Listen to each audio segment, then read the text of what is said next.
Je vous prie d'excuser Michel Tabarot qui est allé faire une interview à France 3 en direct parce qu'il ne faut rien lâcher dans ces périodes. Donc je ne la vois pas revenir. Je vais tout de suite m'adresser à vous parce que j'ai des choses très importantes à vous dire. Je parcours la France, vous le savez, dans tous les sens, tous les jours. Parce que depuis que j'ai annoncé à Château-Renard, il y a de cela plusieurs semaines maintenant, ma décision de briguer la présidence de l'UMP, j'ai souhaité parcourir la France dans chaque département à la rencontre des militants, parce que je pense que ce congrès du mois de novembre va être un congrès historique pour l'histoire de la droite et du centre-droit. Et mon passage ici devant vous à Saint-Laurent n'est pas le fruit du hasard. Je voudrais remercier Lionel Lucas de ce qu'il vient de dire à mon propos. Je veux te dire que ce message de soutien me touche infiniment. Parce que c'est vrai, j'ai toujours veillé dans toutes les fonctions de responsabilité qui ont été les miennes, lorsque j'ai présidé notre majorité, comme ensuite lorsque j'ai pris la direction de notre parti depuis 2 ans, que chacune et chacun de celles et ceux qui composent l'UMP aient la totale liberté d'exprimer leurs différences. Il n'y a pas, mes chers amis, de grands partis, il n'y a pas de grande formation politique en 2012 qui ne puisse se développer sans que l'on laisse à chacun la liberté de s'exprimer. Je le dis d'autant plus que pour être moi-même issu de la famille gaulliste, pour être moi-même issu du RPR, je n'oublie pas que l'UMP n'est pas le RPR. L'UMP, c'est l'ensemble des familles de droite et de centre-droit qui, fatiguées des haines fratricides qui avaient opposé le RPR et l'UDF d'autrefois au point qu'on perdait tellement de temps à se battre entre nous que ça faisait passer la gauche, de se rassembler. Et pour moi, ce bien, nous n'en sommes pas propriétaires. Nous en sommes dépositaires. C'est un héritage de l'histoire. Jacques Chirac, Nicolas Sarkozy, et nous sommes les dépositaires de cet héritage. Je veux te dire, Lionel, que tu es un homme courageux et un homme de conviction. Et que même s'il peut nous arriver sur tel ou tel point d'avoir des différences, ça n'est pas ça qui est important. Ce qui est important, et je veux le dire à chacune et chacun d'entre vous, c'est que je me battrai toujours pour que chacune et chacun de ceux qui composent l'UMP, même si je n'ai pas le même point de vue qu'eux, puissent dire leurs différences. C'est ça, une grande formation politique moderne. Et tu as parlé de Charles Pasqua, c'est vrai que j'ai été très heureux et très honoré qu'il m'apporte son soutien, car pour moi, l'histoire de notre famille, c'est aussi une histoire où chacun a apporté sa contribution et sa pierre à l'édifice. Michel Tabarot qui revient, et puisqu'elle est là, je veux te dire, Michel, publiquement, ici, combien je suis heureux de t'avoir à mes côtés. Michel, tu es une personnalité remarquable. Tu viens apporter, comme Lionel, ta contribution à la fois au débat ici dans les Alpes-Maritimes, mais aussi au niveau national. Je veux te dire que je n'ai pas aimé certains propos tenus à ton endroit, que je n'ai pas considérés comme à la hauteur du débat qui doit nous rassembler. Et je le dis d'autant plus que l'UMP est une famille, et que dans cette famille, il peut y avoir des divergences, des différences, mais il y a une chose que je ne laisserai jamais, c'est l'irrespect, c'est l'inconvenance, c'est l'inélégance. Tu as travaillé à mes côtés dans l'équipe de l'UMP de manière remarquable, et c'est pour moi un grand plaisir de t'avoir avec moi dans la conquête du cœur des Français, qui est maintenant le principal de nos défis et de nos objectifs. Je veux saluer mon ami Philippe Vittel, député du Var. Je veux te dire, Philippe, que je suis très heureux et très touché que tu aies fait la route pour venir jusqu'ici. Je veux te dire, comme vous, et je vais venir à vous, hein. J'ai pas fini, j'ai beaucoup de choses à vous dire ce soir. Je veux juste dire, devant vous, à Philippe Vittel, ma reconnaissance. Et d'ailleurs, le compliment que je veux te faire à Philippe peut s'appliquer à quelques-uns de ceux qui m'entourent ce soir. Il y aura toujours des notables pour venir vous dire ce que vous devez voter. Il y aura toujours des barons qui pensent que, parce qu'ils sont ce qu'ils sont, ils ont de quoi déterminer, prédéterminer, prescrire le vote pour cette élection. Mais moi, je vous le dis, mes chers amis, à tous et à toutes, votez selon votre conscience, votez selon vos convictions. Vous aurez des isoloirs, vous aurez l'Espagne, permettra de faire votre choix en connaissance de cause après avoir écouté le discours de chacun des candidats. Je vous demande de ne pas vous laisser prendre la liberté de choix. C'est un grand privilège, une grande chance pour un grand parti politique de pouvoir, au suffrage universel de ses militants, désigner celui qui en sera le président. Philippe, dans le Var, ça n'était pas forcément simple. Tu l'as fait bien avant les autres. Je ne l'oublierai jamais. Je veux saluer les collègues, maires, élus, Pierre-Olivier, du conseil de ce département des Alpes-Maritimes. Je veux vous dire à tous ma reconnaissance d'être présent. Je veux vous dire, monsieur le maire de Saint-Laurent, que je vous respecte infiniment, qu'il n'y a absolument aucun problème dans le fait que vous ayez parrainé un autre candidat, et en l'occurrence François Fillon, qui est une personnalité éminemment respectable. Mais comprenez que mon défi, dès lors que je n'ai pas pu vous convaincre au premier tour, celui des parrainages, que je vais déployer une énergie dont vous n'avez pas idée pour vous convaincre.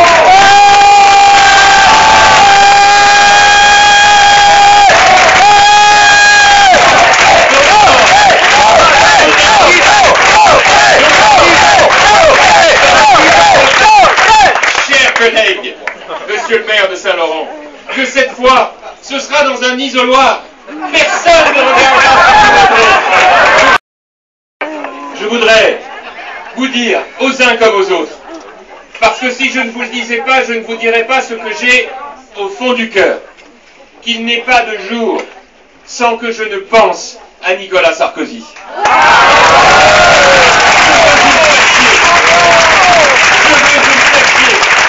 Chacune et chacun d'entre vous. Lionel, tu l'as dit tout à l'heure, et je veux le dire à mon tour, j'ai donné tout ce que je pouvais à la place qui était la mienne pour permettre l'élection de Nicolas. Nous avons fait une campagne extraordinaire. Partout, sur tout le territoire, nous avons mobilisé les Français. Ils sont venus en masse pour soutenir celui qui était le seul à pouvoir présider aux destinées de notre pays dans la période si tourmentée que connaît notre continent.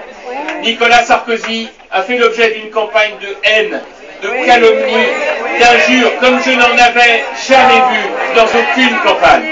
Et je veux porter un témoignage devant vous pour l'avoir évidemment côtoyé, appuyé, relayé tous les jours comme je l'ai pu. C'est que jamais il n'aurait pu mener ce combat avec la solidité qui était la sienne s'il ne vous avait pas vu, chacune et chacun, lui donner tout ce que vous pouviez au service de la France. Et je veux vous dire, avec la même force, que pour avoir construit avec chacune, s'il vous plaît, je veux dire à chacune et chacun d'entre vous que si vous ne l'aviez pas accompagné comme vous l'avez fait, on est prêt à le refaire. Sa solidité aurait peut-être pas été la même, et que moi qui ai vécu tout ce que j'ai vécu, je veux témoigner devant vous qu'il m'a donné une fantastique leçon de vie, parce que j'ai pris la mesure que rien n'était plus beau ni plus grand pour un pays comme le nôtre que l'engagement total, que la solidité psychologique et physique dans ces moments-là, parce que c'est pour la France, c'est pour l'amour de notre pays et c'est pour l'amour des enfants de France. Les uns comme les autres, de cette campagne absolument extraordinaire que nous avons menée ensemble. Cette campagne extraordinaire, nous avons pu la mener parce que c'est construite entre vous et moi quelque chose qui ressemble à une fraternité d'armes. Les militants, les sympathisants, vous avez donné le meilleur de vous-même. Et le lien que j'ai créé avec chacune et chacun d'entre vous est un lien que personne, jamais, ne pourra nous enlever. Et je vous le dis d'autant plus que m'étant engagé à 1000% pour lui, comme vous, ne demandant rien de plus que sa victoire, comme vous, j'ai vu, avec un peu de tristesse et de déception, que tel ou tel à qui Nicolas avait tant donné, au lendemain de notre défaite, s'était égaré dans des commentaires, dans l'écriture de livres qui n'avaient rien à voir avec ce que l'on pouvait attendre d'un camp solidement arrimé à la solidarité dans les moments difficiles. De la même manière, mes amis, je veux vous dire que jamais je n'oublierai les messages que vous lui avez adressé et que vous m'avez adressé. Ça aussi, personne ne pourra jamais nous l'enlever. Et je vous le dis avec d'autant plus de gravité et d'émotion que je m'exprime ici sur une terre qui sait ce qu'est l'amour de la France. Et je veux d'autant plus vous le dire à vous que je suis extrêmement inquiet pour notre pays. Depuis 4 mois, nous avons un président de la République qui a augmenté de 7 milliards les impôts des Français, qui a augmenté de 20 milliards d'euros les dépenses publiques, qui a fiscalisé les heures supplémentaires de sorte qu'il n'y a plus un Français qui pourra travailler plus pour gagner plus, et qui a fait tout cela dans une atmosphère d'anti-sarkozysme haineux, hargneux et même à certains égards infantile, qui consistait pour l'essentiel à défaire tout ce que nous avons fait pour la France. Que de la même manière, j'ai vu avec beaucoup d'inquiétude l'intervention qu'il a faite à la télévision il y a de cela 8 jours. Et je ne vous cache pas que lorsqu'hier à la télévision, au nom de notre famille politique, j'ai eu à lui répondre, je n'ai vraiment pas hésité beaucoup pour dire ce que j'avais sur le cœur. Car lorsqu'il est venu à la télévision il y a 8 jours, devant des Français affolés d'une telle impéritie, d'une telle, inexpérience, et qu'il est venu annoncer son agenda du redressement. Je me dis, tiens, après ces 3 semaines de vacances, il a finalement accepté que peut-être il y avait des choses à faire pour la France. Parce que pour moi, agenda du redressement, ça voulait dire réforme, courage, engagement. Et que j'ai découvert que son agenda du redressement commençait par annoncer qu'il reportait toutes les réformes à l'après 2014. Et qu'en réalité, ce qu'il venait annoncer aux Français, c'était 10 milliards d'euros supplémentaires d'impôts pour les entreprises, et encore 10 milliards d'euros supplémentaires d'impôts pour les ménages. Que non content de tout cela, il annonçait la fermeture de la centrale nucléaire de Fessenheim, c'est-à-dire 4 milliards d'euros de coûts supplémentaires pour le contribuable, alors que dans le même temps, le prix du pétrole flambe, et que le nucléaire, c'est le grand choix courageux du général de Gaulle qui a permis notre indépendance énergétique. Tout cela pour satisfaire une quinzaine de députés écologistes, idéologues, et pour beaucoup d'entre eux, à la paternité gauchiste, et que tout cela avec une seule idée en tête, mettre l'idéologie avant tout le reste, je me suis dit que François Hollande était en train de mettre notre pays à genoux et que notre devoir est de le refuser.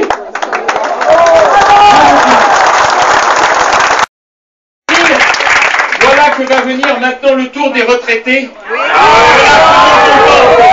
De taxer les salariés de notre pays, c'est-à-dire ceux qui triment, ceux qui travaillent, ceux qui prennent des risques, ceux qui s'engagent pour notre pays et pour l'avenir de leurs enfants. Voilà que maintenant, on va s'attaquer aux nouveaux profiteurs de la République, ceux qui ont donné toute leur vie pour notre pays, ceux qui, étant maintenant à la retraite, vont se voir surtaxés parce qu'il paraîtrait, écoutez ça, je vais employer un gros mot, il paraîtrait qu'ils sont riches. Oula.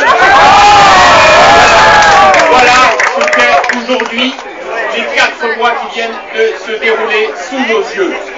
Là où je suis bien malheureux, c'est que je vois aussi que sur le plan régalien, tout ce que nous redoutions est en train d'arriver en termes de sécurité, de justice, d'immigration et de laïcité. Voilà, mes chers amis, que je demande maintenant à François Hollande de lever 2 ambiguïtés qui sont pour nous intolérables. La première de ces ambiguïtés, elle est sur les questions de sécurité. Moi, je vous le dis comme je le pense. Je ne vais pas laisser longtemps les yeux fermés sur ce double langage permanent. Alors quoi? Nous aurions d'un côté un ministre de l'Intérieur courageux mais qui ne peut pas, et une ministre de la Justice qui n'a qu'une idée en tête, c'est de détruire le À quoi ça sert, mes chers amis, d'envoyer à Marseille pendant 2 jours l'ensemble du gouvernement, qui d'ailleurs, Lionel, ne reçoivent pas un seul habitant, pour venir nous expliquer que la sécurité, ils vont s'en occuper, si c'était ça, on pouvait garder Nicolas, et que derrière, à l'arrière de la boutique France, une ministre de la Justice est en train de préparer des textes qui vont supprimer les tribunaux correctionnels pour mineurs délinquants multirécidivistes, supprimer la loi sur les peines planchées, supprimer le programme de construction de places de prison supplémentaires, et tout cela dans l'ambiguïté. Je vous le dis, mes chers amis, le moment est venu de se lever et de s'engager, et j'en appelle à la résistance.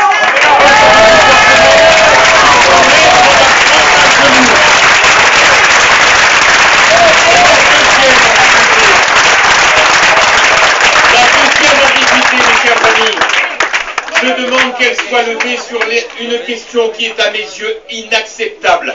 C'est la montée du communautarisme dans notre pays. Je veux que les choses soient claires. J'ai combattu, comme tous mes amis ici, pour le respect et la tolérance dans un grand pays de droit. La laïcité, ça n'est pas de nier les religions. Chacun en France doit pouvoir exercer son culte, s'il le souhaite, à une condition.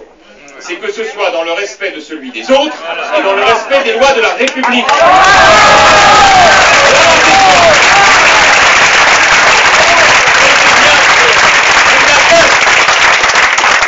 C'est bien une atteinte à l'image de nos compatriotes de confession musulmane que de laisser des extrémistes intégristes faire croire que porter une burqa relevait d'une prescription religieuse alors qu'il n'en était rien.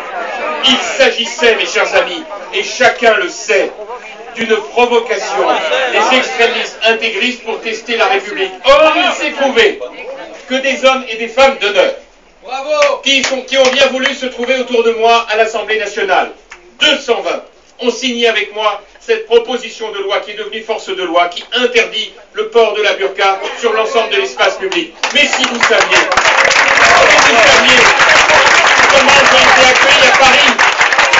comment j'ai été accueilli à Paris, lorsque, à Saint-Germain-des-Prés, les députés sont venus raconter ce que l'on voyait sur le terrain. Mais on m'a accueilli avec une pince à sucre. Oh, monsieur Copé, vous allez faire une loi pour 2000 femmes?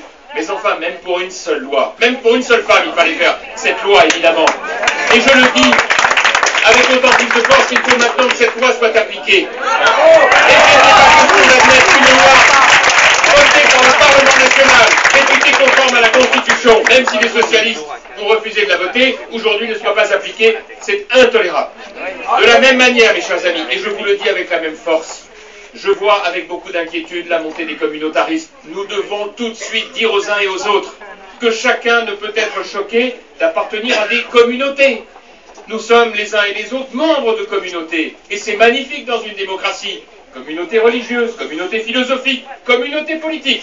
L'UMP est bien une communauté, mais à une condition, c'est que les règles de cette communauté soient subordonnées aux lois de la République. Le communautarisme, c'est quoi? C'est cette idée que les règles de sa communauté pourraient s'affranchir des lois de la République. Ça, je ne l'accepterai jamais.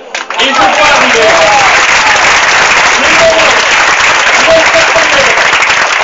pour vouloir à des élections locales faire campagne, comme l'avait fait Martine Aubry à Lille, en disant « Mais votez pour moi, je réserverai des créneaux de piscine pour les femmes pendant les périodes religieuses. » Je vais vous dire une chose. Je vais vous dire une chose que je pense profondément. Vous aurez toujours dans ce pays des gens qui, au nom de je ne sais quelle démagogie, seront incapables d'avoir une position courageuse. Je le vois bien avec les socialistes aujourd'hui, balancés qu'ils sont entre une vision laïcarde négative avec les religions, ce qui n'est pas acceptable, et de l'autre côté, ceux qui diront « Mais vive le communautarisme, chacun peut faire ce qu'il veut ».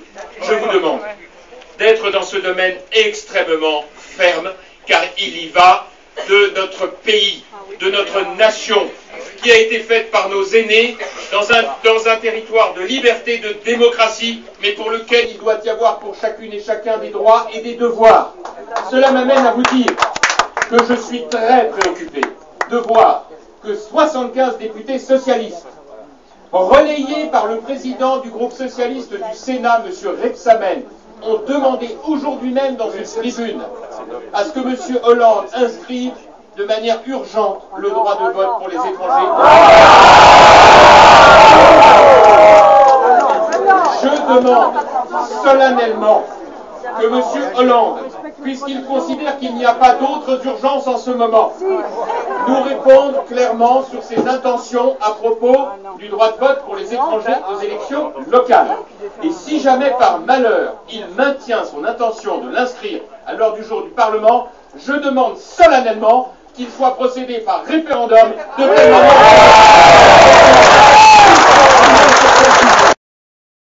a aujourd'hui tous les pouvoirs. Je dis bien tous les pouvoirs. Il n'y en a aucun qui lui manque. Il ne reste plus qu'un endroit où l'opposition peut exister. C'est l'UMP. Et je veux vous dire ici que celui qui présente sa candidature à vos suffrages s'engage à être un opposant constructif à chaque fois que c'est possible, mais implacable à chaque fois que c'est nécessaire.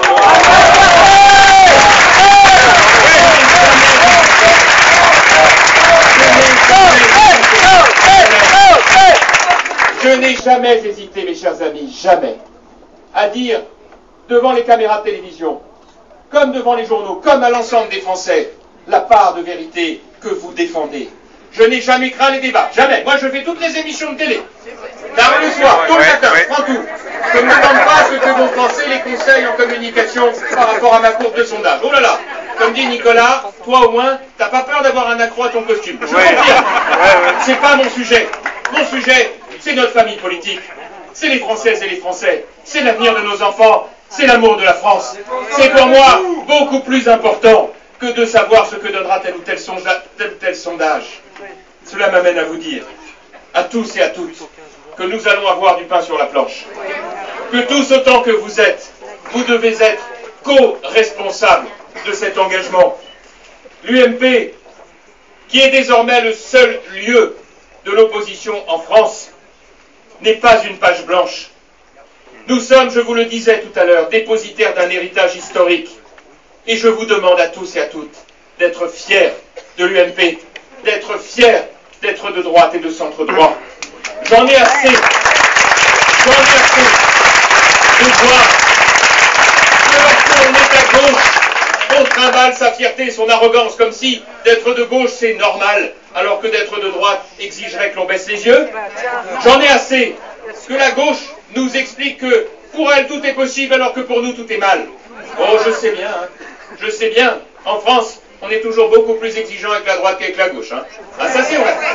Parce que je vais vous dire, quand on est à droite et qu'on fait des réformes, on dit oh là là, pourquoi vous n'êtes pas allé plus loin?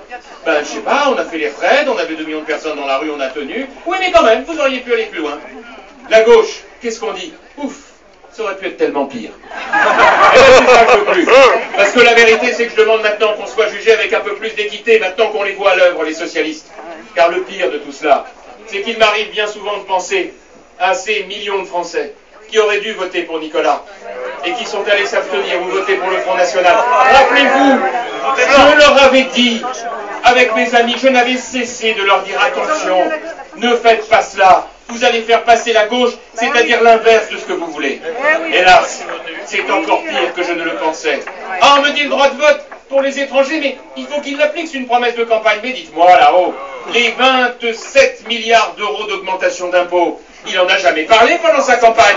Et pourtant il le met en œuvre. Donc s'il met en œuvre des choses qu'il n'a pas promis aux Français, peut-être peut-il renoncer de mettre en œuvre des choses qu'il a promis et qui sont évidemment absurdes. C'est une évidence.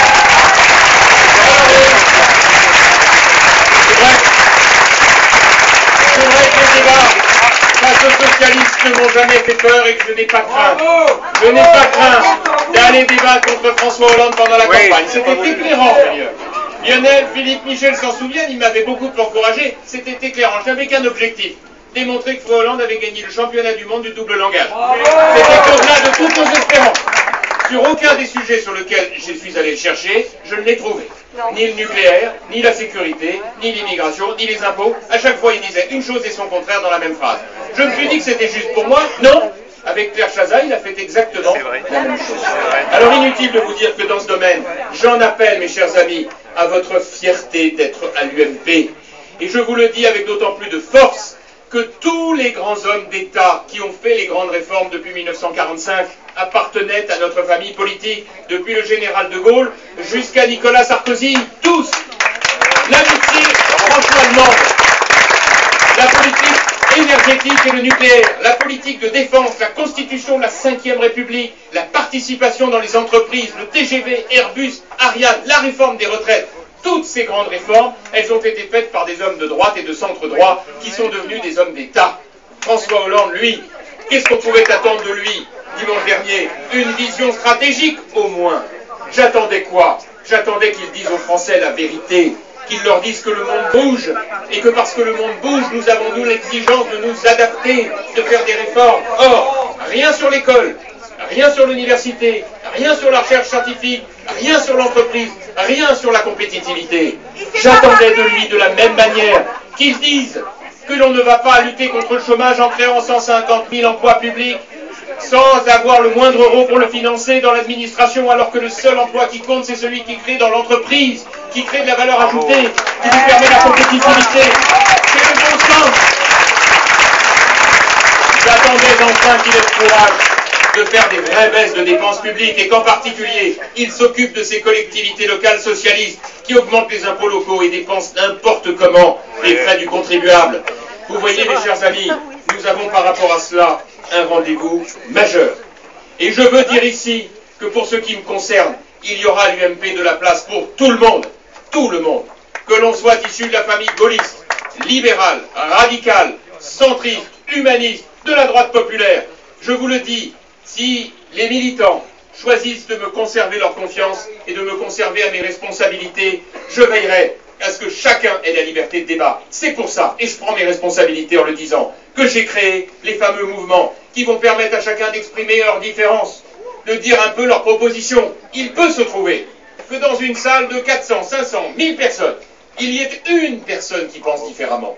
Et que peut-être cette personne-là, ce soit elle qui en fait ait raison. Eh bien, ma responsabilité est de veiller que cette personne soit entendue et que si je partage sa conviction, je fasse rempart de mon corps pour qu'elle puisse l'exprimer en respect et en intelligence. C'est ça qui fait une grande famille politique, bien loin de ces partis corsetés dans lesquels on ne se dit rien d'important. Bien sûr, il n'a jamais été question que ces mouvements soient des écuries présidentielles. Je suis pas fou. Simplement, ce qui compte, c'est que cette différence puisse être exprimée à la condition que lorsqu'elle s'est exprimée et que nous avons pris notre décision, alors nous sommes tous rassemblés pour franchir ensemble le pont d'Arcole et sauver la France.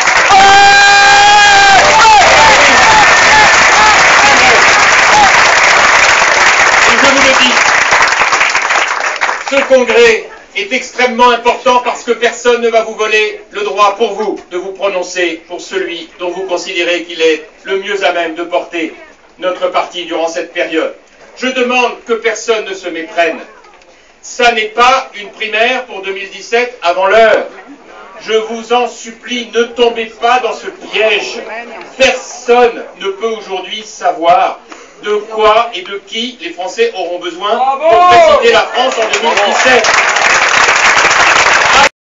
Primaires. Nous ferons en 2016 des primaires, puisque c'est la mode.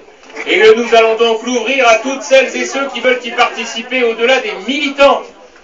Mais je dis juste une chose, personne ne sait aujourd'hui de qui la France aura besoin, parce que personne ne sait ce qui se sera passé d'ici là, avec 4 années de François Hollande et la crise mondiale que nous traversons.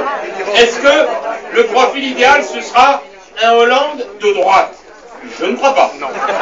Est-ce que ce sera Nicolas Sarkozy? Peut-être. Est-ce que ce sera une troisième personne? Je ne sais pas vous le dire. Je sais juste une chose. Je sais juste une chose.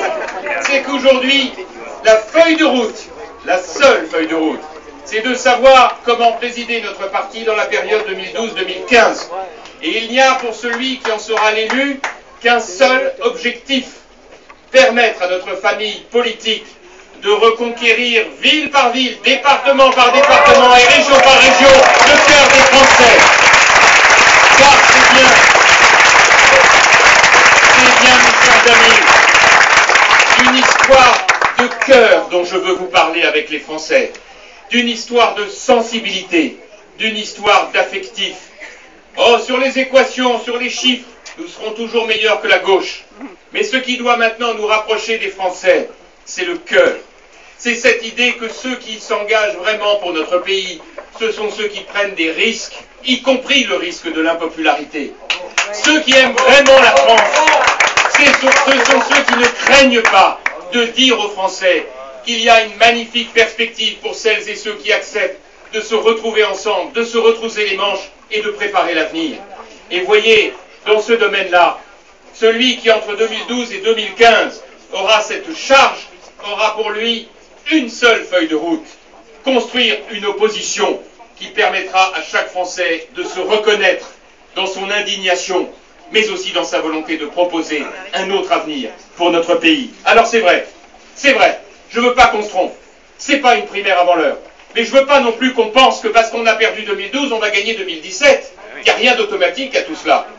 Ne sous-estimons pas nos adversaires. François Hollande, je ne suis pas certain de pouvoir vous dire aujourd'hui qu'il travaille tous les jours à l'intérêt de la France. Mais il y a une chose que je peux vous dire, c'est qu'il travaille tous les jours à l'intérêt du Parti Socialiste. Parce que lui, homme de parti, il connaît le job. Et il saura au bon moment modifier le mode de scrutin si ça l'arrange, repousser les calendriers électoraux si ça lui convient, et veiller à sortir les sujets qui nous divisent, pour être bien certain de continuer bien longtemps avec ses amis archaïques et camarades syndiqués, sa petite cuisine dans son petit réchaud. Nous travaillons pour la France.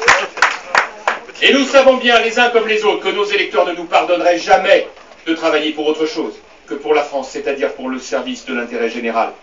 Et donc, face à des gens qui sont des très grands professionnels de la combination, tout en nous masquant ça derrière des magnifiques leçons de morale, eh bien nous ne devons pas nous laisser impressionner.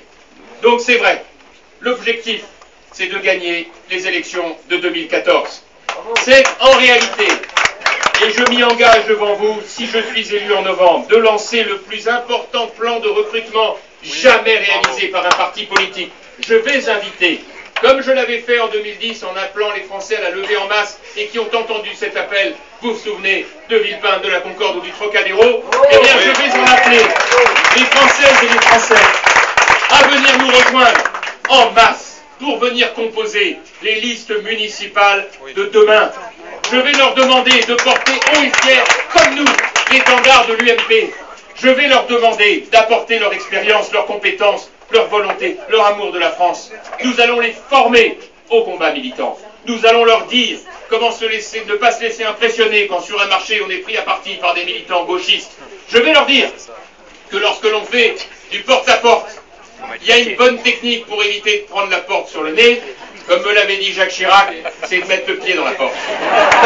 Je vais leur dire que le combat que nous menons va leur permettre demain d'être les dirigeants de notre pays parce que la France, elle est tenue tous les jours dans les communes où nous menons la politique nécessaire qui est celle de nos valeurs et non pas celle de l'assistanat.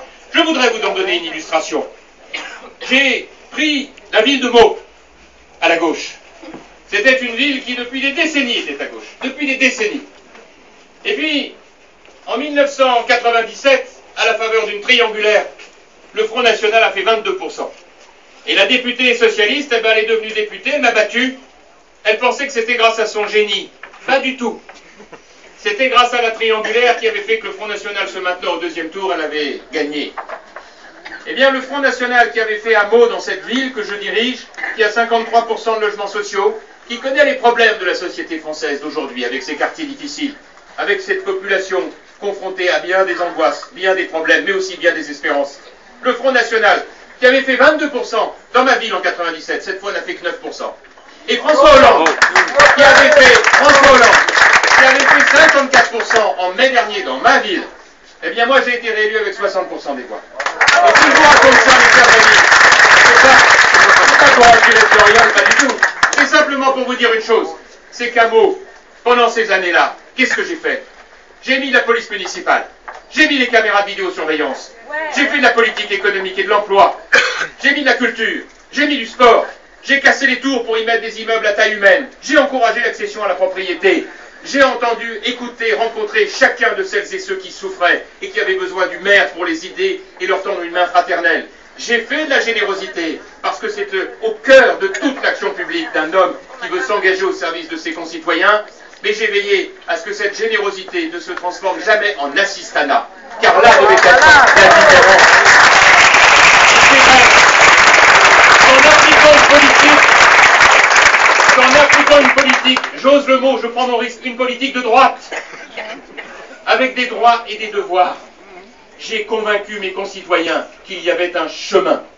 Et je veux, mes chers amis, que ce que Michel a fait dans sa commune, ce que Lionel a fait dans sa commune, ce que bien d'entre vous connaissez, nous l'appliquions dans toute la France pour montrer que nous nous occupons de la vie quotidienne des Français autrement mieux et autrement plus courageusement que ces socialistes qui dépensent, qui augmentent les impôts, qui font du copinage et dont on voit bien que lorsqu'ils sont à la tête de l'État, ils mettent le pays par terre.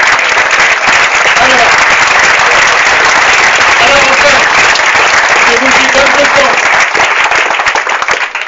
Le président de l'UMP, c'est pas quelqu'un qui est, comment dire, la tête dans les étoiles. Hein.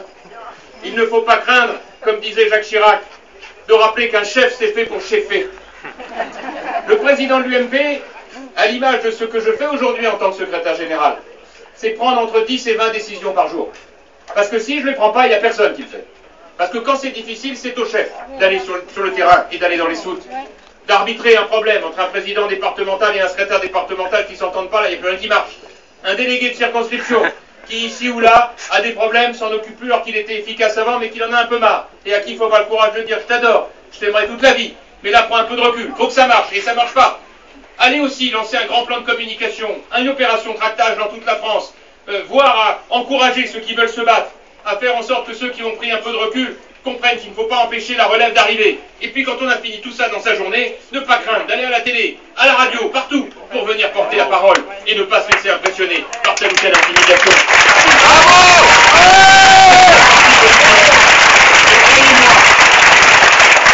Croyez-moi, il faut le faire de manière collective dans laquelle on veille que chacun puisse accomplir sa mission, parce qu'il n'y a rien de grand qui ne soit fait autrement que de manière collective.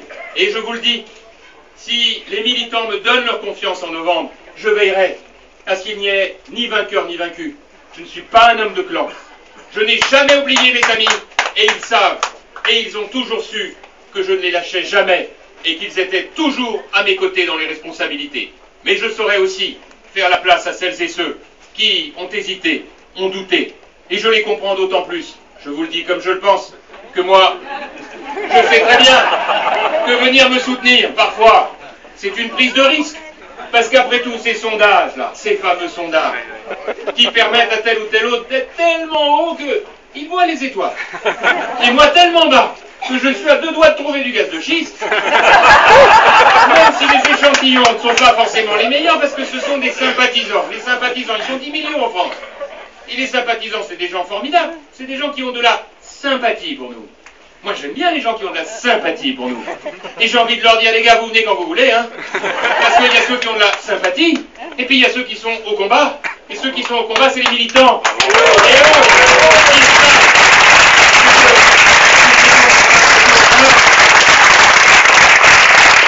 alors c'est vrai, moi je veillerai à ce que celles et ceux qui nous rejoignent soient bien accueillis. Parce que je la connais, l'histoire de la permanence de l'UMP, où un nouveau venu franchit la porte la première fois. Je l'ai raconté à quelques-uns d'entre vous. Elle n'est jamais décevante, l'histoire.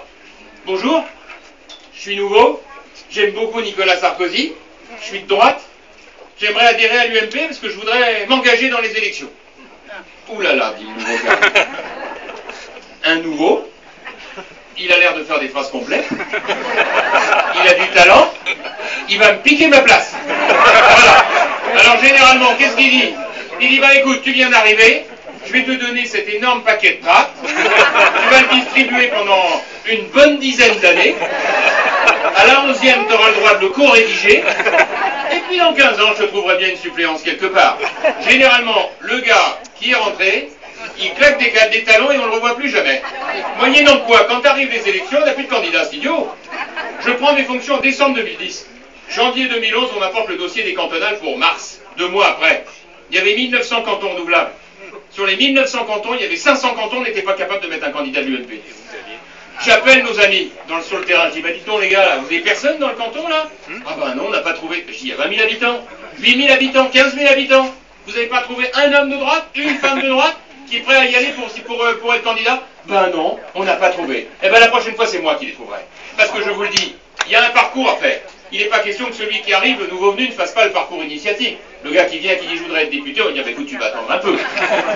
Mais en revanche, s'engager dans les terres improbables, dans les terres réputées imprenables, alors là, oui, nous enverrons celles et ceux qui, demain, à leur grande surprise, par leur talent et leur énergie, gagneront là où aucun expert ne les donnait gagnants. J'en suis la preuve, je l'ai fait l'amour et on a gagné.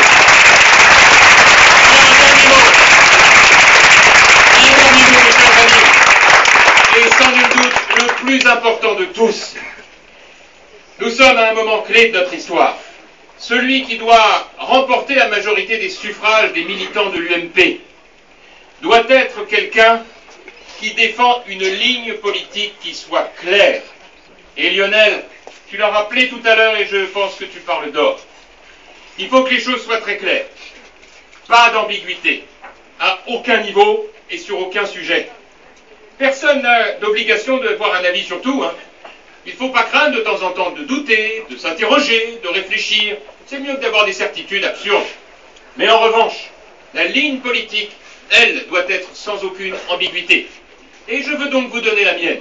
Je ne suis pas un spécialiste de la publicité comparative, mais écoutez la mienne. D'abord, premier point, je l'ai dit, je le redis, je m'inscris clairement sur le chemin qui a été tracé par Nicolas Sarkozy. Quels que soient ses choix, je vous le dis, je serai à ses côtés. La raison pour laquelle je suis à ses côtés, c'est que nous partageons bien des choses, mais une valeur en commun en particulier, c'est celle du courage politique. Moi, je revendique que nous défendions une droite et un centre droit qui soit républicain, qui soit moderne, mais qui soit aussi à combattre le politiquement correct de la gauche bien pensante. C'est ce que j'ai appelé la droite décomplexée. Une droite républicaine. Attendez, une droite républicaine, mais enfin, non, évidemment, heureusement, on ne va pas recevoir des leçons de morale, mais que les choses soient claires. Il n'y a pas d'alliance avec l'extrême, ok. Mais je préviens tout de suite. Premièrement, je ne m'interdis de parler d'aucun sujet qui engage les Français. Immigration, insécurité, laïcité, lutte contre les intégrismes, entreprise, emploi, compétitivité, Europe, il ne doit y avoir aucun tabou à l'UMP. Deuxièmement, je prends mes responsabilités en vous le disant. Deuxièmement, jamais, vous m'entendez, jamais je n'appellerai à voter pour un parti socialiste qui est allié avec l'extrême gauche de Mélenchon,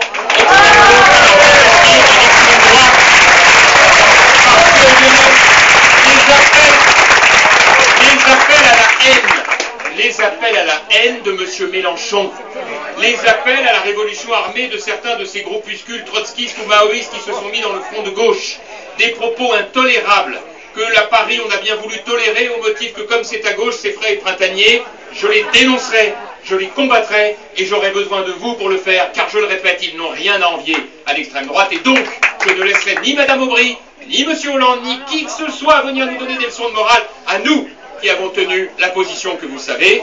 Je vous le dis, sur ce point, ma fermeté sera d'autant plus grande que j'ai mesuré qu'en tenant bon, malgré certains de mes amis, j'ai sauvé, avec le concours et le soutien du bureau politique et de mes amis parlementaires, au moins 20 à 30 circonscriptions qui seraient tombées si nous avions appliqué, comme certains protégés le pensaient ou le préconisaient, je ne sais quel appel à voter pour des socialistes alliés à l'extrême gauche. Ces leçons de morale de Saint-Germain-des-Prés sont inacceptables de la part de gens qui savent peut-être tout, mais comme ils franchissent jamais le périphérique, pour eux l'essentiel est invisible pour les yeux, et ça nous le savons bien.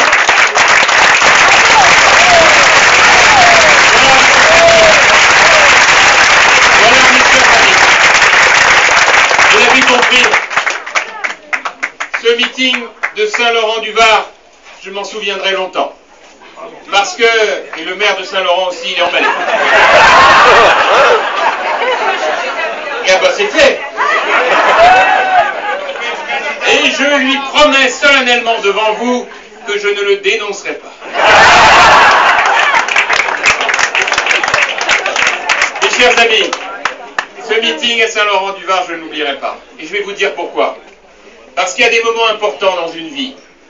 Et lorsque, dans des terres comme les vôtres, où je connais la réserve d'espérance, l'attachement au patriotisme, mais aussi l'expression de bien des inquiétudes, je veux que vous sachiez qu'il est des hommes et des femmes, dont je suis, qui ne lâcheront jamais lorsque l'intérêt supérieur de la France est en jeu. Je parcours la France tous les jours, je viens à la rencontre des militants, et je fais ce travail qui consiste à leur dire aux uns et aux autres que j'ai besoin de chacune et chacun d'entre eux. J'ai besoin de vous, parce que je sais qu'il y a chez chacune et chacun d'entre vous la même flamme que la mienne, celle de l'amour de la France. Parce que nous devons à nos parents, à nos professeurs, à celles et ceux qui à un moment ou un autre nous ont donné cette flamme que nous devons maintenant nous transmettre à nos enfants. Et nos enfants ne nous pardonneraient pas si nous n'avions pas le courage de dire non à l'inacceptable. Cette démarche-là, elle nous appartient. Elle est dans vos mains. Et je vous demande, avec la plus grande solennité, de me soutenir, de faire campagne pour moi. J'ai appris que j'allais bénéficier d'innombrables parrainages, bien au-delà de tout ce que je pouvais espérer. Ces parrainages, ça vaut plus que tous les sondages, parce que ce sont ceux des militants qui ont partagé avec moi les combats et qui savent que dans ce domaine, seul doit l'emporter le courage, la solidité et la détermination. Alors vive l'UMP, vive la France, j'ai besoin de vous.